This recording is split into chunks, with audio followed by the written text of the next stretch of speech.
Shalom, ketemu lagi dengan saya Filipus dalam segmen Teduh TSS. Pada malam hari ini, saya akan membawakan kebenaran firman Tuhan yang saya beri judul Pentingnya Waktu. Hari-hari ini, waktu merupakan suatu hal yang sangat berharga. Ada banyak orang-orang yang harus tinggal di luar kota untuk mencari kerja, dan di masa pandemi ini dia tidak bisa untuk kembali ke kampung halaman bertemu dengan kedua orang tuanya. Lalu di saat dia bisa dan akhirnya pulang kampung, dia memanfaatkan waktu ini dengan sebaik-baik mungkin untuk bertemu, untuk temu kangen dengan kedua orang tua dan keluarganya. Waktu juga merupakan hal yang berharga. Seperti kita tahu, ada istilah berkata time is money. Waktu adalah uang. Jadi seperti seberharganya itu waktu tanpa kita sadari. Mengapa? Karena waktu adalah suatu instrumen atau suatu hal yang tidak pernah bisa dibeli pakai uang dan tidak pernah bisa untuk diulang kembali. Saya ulangi, waktu tidak pernah bisa dibeli dengan uang. Seberapapun uang yang Anda miliki, sekaya apapun orang di dunia ini, tidak ada yang bisa membeli waktu. Dan waktu juga tidak bisa untuk diulang. Jika waktu tersebut sudah lewat, sudah kita lewati, misalnya kita hari ini sudah kita lewati, saat esok hari, saat waktunya sudah lewat, waktunya sudah berputar, kita hanya bisa mengenang ataupun mengingat, atau juga kita hanya bisa menyesali waktu yang mungkin kita sudah sia-siakan di hari-hari sebelumnya. Jadi, waktu ini merupakan hal yang penting dan harus kita pergunakan dengan sebaik mungkin.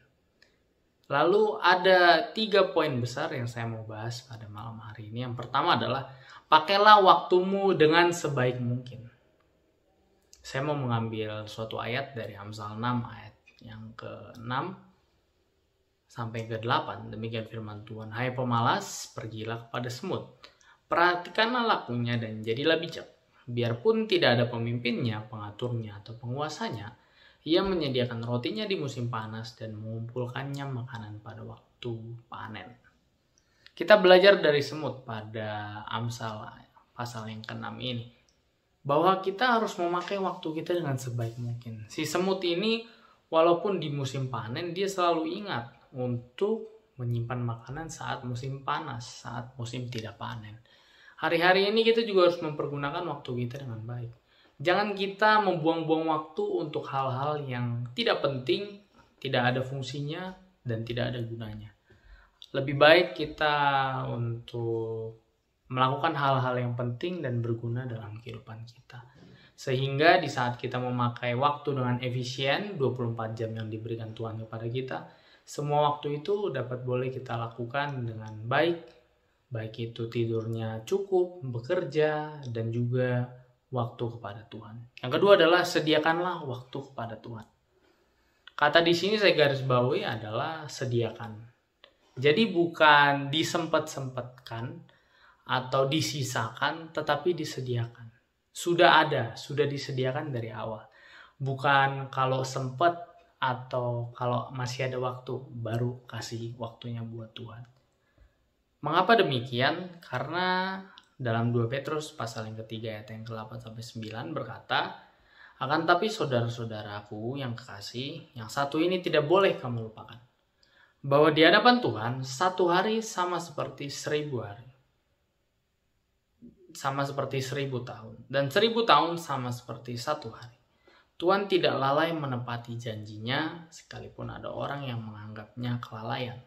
Tetapi ia sabar terhadap kamu karena ia menghendaki supaya jangan ada yang binasa, melainkan semua orang berbalik dan bertobat.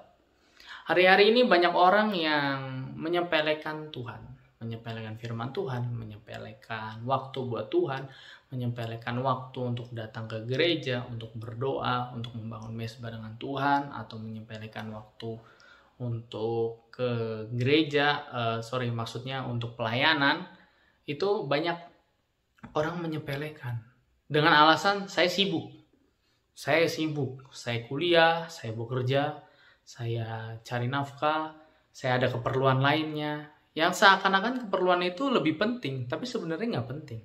Karena waktu untuk Tuhan itu adalah waktu yang paling penting sebenarnya.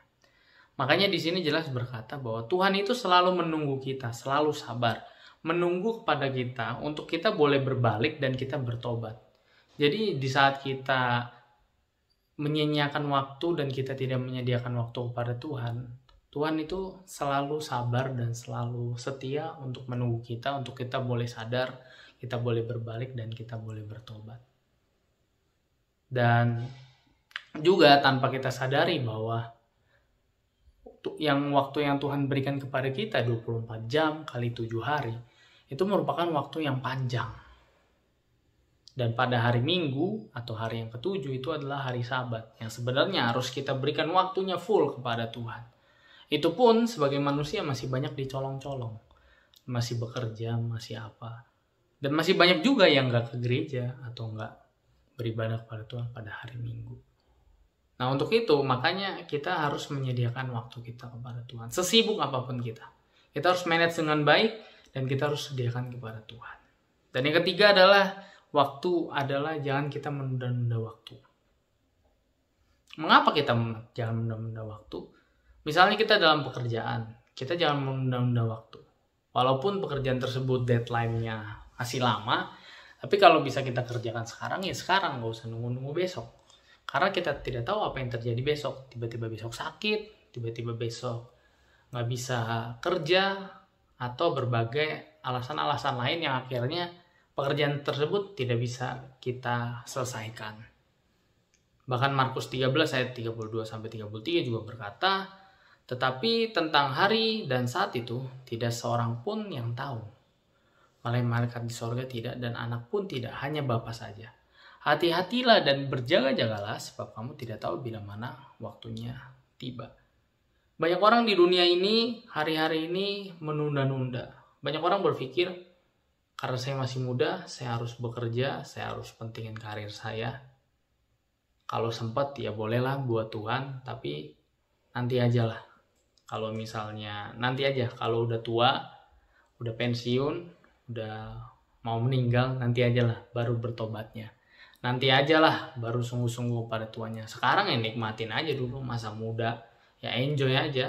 Masih kesini kesana melakukan dosa ini, dosa sana, dan lainnya. Dan ayat ini jelas berkata-kata, kamu tidak tahu bila mana waktunya tiba. Hati-hatilah dan berjaga-jagalah. Kerap kali banyak orang yang berkata, nanti aja, kalau udah tua baru tobat. Tapi kan kita tidak tahu kapan kita dipanggil oleh Tuhan.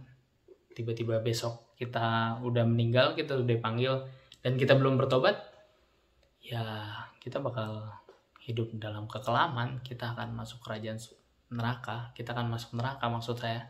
Kita tidak akan masuk ke dalam kerajaan surga. Untuk itu kita jangan menunda-nunda waktu. Setiap talenta yang kita miliki, setiap kepercayaan di gereja, dalam pelayanan, atau kepercayaan, baik itu di pekerjaan, dalam bermasyarakat, kita juga jangan menunda-nunda. Karena kita tidak tahu hari esok yang akan terjadi itu apa. Dan jika kita memberikan waktu kita kepada Tuhan, jadi kita memanage waktu kita dengan baik, dan kita memberikan dan menyediakan waktu kepada Tuhan, kita akan mendapatkan imbalan, kita akan mendapatkan hadiah, kita akan mendapatkan perlindungan daripada Tuhan. Dari Pengkhotbah 3 ayat 11, Ia membuat segala sesuatu indah pada waktunya. Bahkan Ia memberikan kekekalan dalam hati mereka, tetapi manusia tidak dapat menyelami pekerjaan yang dilakukan Allah dari awal sampai akhir. Kita sekali sering berencana, dan rencana itu mungkin kita anggap dipatahkan oleh Tuhan. Kita berencana ke kiri, tetapi pada ujungnya kita jadinya ke kanan. Tapi yang jelas adalah jika kita datang kepada Tuhan, Tuhan akan memberikan segala sesuatu indah pada waktunya. Waktunya kapan? Sekarang, besok, lusa, tahun depan, 2 tahun lagi, 3 tahun lagi, hanya Tuhan lah yang tahu. Yang jelas adalah indah pada waktunya.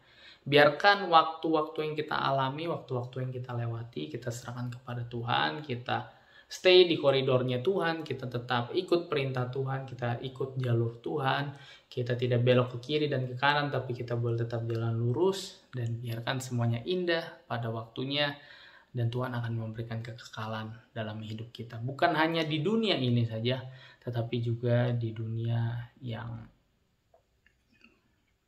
selanjutnya, yaitu di kerajaan surga yang kekal. Terima kasih buat kebenaran firman Tuhan pada malam hari ini. Untuk kita mempergunakan waktu kita dengan sebaik mungkin, untuk kita sediakan waktu untuk Tuhan, dan kita jangan menunda-nunda waktu. Biarlah boleh menjadi kekuatan bagi hidup kita, dan kita boleh menjadi lebih baik di hari-hari yang akan datang. Sampai jumpa di Teduh with SS berikutnya. Selamat malam, selamat beristirahat. Tuhan Yesus memberkati kita semua.